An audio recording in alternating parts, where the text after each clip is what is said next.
So RWBY has done it again, where that not only did they mix a 7.5 episode in with this entire thing, they actually did their thing and actually like threw like a whole story there too. So this episode kind of had a major info dump in it, mostly because it focused more on Qrow, telling them the history of not necessarily the Silver Eyes per se, which I guess that it's just safe to assume that either that's a separate power from the maidens, or that is a maiden power, and RWBY just sort of knows how much use it. But how Qrow's implying it is more or less like that's not a power for them. That's just something that, like, that's just a brand new clan of people who just have silver eyes and have those crazy ass abilities. But going into like not only the Fall Maidens, there's another thing now, which again Qrow goes on to explain in massive detail of them having like two gods of God of light and a god of destruction, and them pooling their powers together to basically create humanity and these four wills, which actually seem to be the cornerstone of what all of the schools were built around. So I will give them that, giving the schools a bigger meaning than what they actually are. I like it, like other than them just sort of like going to this school or that school, or them just training hunters just so they can kill off Grimm and shit.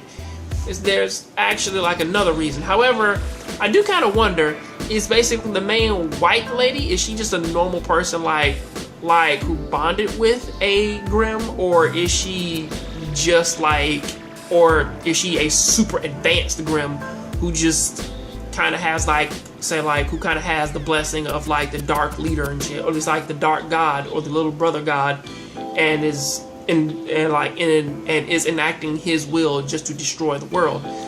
And of course we do get like a pretty interesting like back and forth with everybody, I mean, like we kind of have we have a very nice like character moment with Jean, who basically goes on, which I do kind of like the Jean and Qrow like back and forth, because it's because it's super interesting to sort of watch like Jean try to be this snobby teenager and shit, or like young adult, and try and argue like, well, now Pyrrha, she didn't have to go down if you didn't force her. And he's like, we didn't force her to do anything. We gave her a choice and she chose.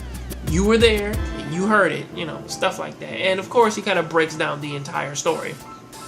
I mean, we even get like a little nice reveal to what Qrow's semblance is, which actually, I guess if you think about it, that actually does kind of help him in battle. Especially since, because I guess his semblance is that he brings bad luck upon people. Sort of like he hurts people's like abilities to fight and everything.